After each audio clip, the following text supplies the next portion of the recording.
What if I told you a small-cap Indian company, best known for solar pumps, could soon become a serious player in the EV components space?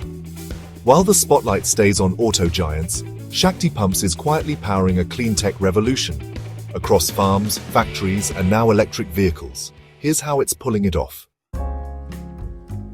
Welcome to this deep dive into Shakti Pumps, India Limited, a clean tech innovator poised to shape India's sustainable energy future. This video covers every financial and strategic layer for long-term investors. In FY24, Shakti Pumps achieved 42% revenue growth to Rs 13,707, that is 13,707 million rupees, driven by PM KUSUM solar tenders and exports. EBITDA margin surged to 16.4%. With a 24,000 million rupee order book and zero net debt, the company is well positioned for expansion, including its new EV vertical. Shakti Pumps designs and manufactures solar pumps, VFDs motors, and now EV components through Shakti EV Mobility. With exports spanning over 100 countries and fully integrated manufacturing, the company blends rural impact with global ambition.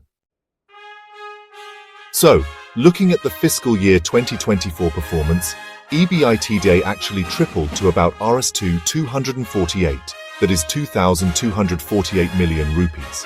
Interest coverage, well, that improved quite a bit to 11.5 times. And yes, even though free cash flow was negative at 206 million rupees, it really just reflects that high capex growth phase. Export share, by the way, stayed strong at 21%. Agricultural pumps made up 64% of revenue, with 96% of that coming from the PM KUSUM scheme.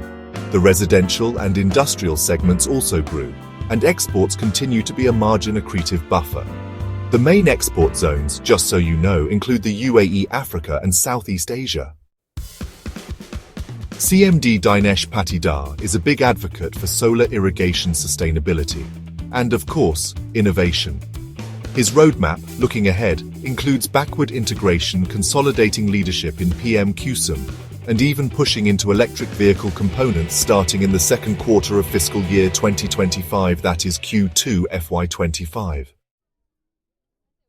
So, Shakti's strategy, really rests on four pillars: PM KUSUM vertical integration exports and an EV foray.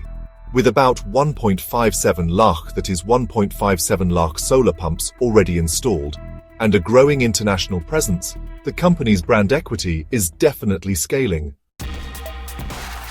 Raw material costs have actually declined to 67% of revenue. Scale and integration led to 16.4% EBITDA margins. But margin risks do persist.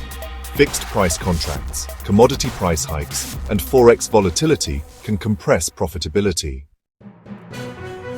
Cash reserves rose to 1,906 million rupees, that is Rs 1,906 million rupees. Capex commitment of 5,600 million is backed by internal accruals and a QIP. Receivable days rose to 178 due to year-end government execution under KUSUM. So, Shakti is trading at about 17 to 20 times earnings, and the stock for fiscal year 24, that is FY24, is up by 35%. Interestingly, peers like Kirloskar are commanding even higher price-to-earnings ratios, even though their margins are similar or sometimes lower.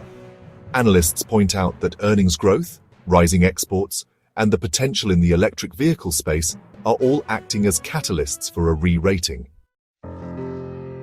Alright, so looking ahead to FY25, FY27, the company's goals are to execute orders worth rupees 24,000, that is Rs 24,000 million, expand exports, commission the EV plant by the second quarter of fiscal 2025, that is Q4 FY25, and, maintain EBITDA margins in the 13 to 15% range. Now, let's talk about the key risks. There's working capital stress, fixed price contract constraints, and of course, EV segment execution. For investors, it's important to track free cash flow, receivables, export growth, and customer onboarding in the EV segment. So, to wrap things up, Shakti Pumps blends rural infrastructure with global ambition. It offers exposure to India's clean tech boom, margin recovery, and EV growth. Execution discipline, honestly, is what will define its journey from a solid performer to a true long-term compounder. Thanks for watching this in-depth research breakdown. Don't forget to subscribe for more fundamental company insights. And just a quick reminder, this video is not investment advice.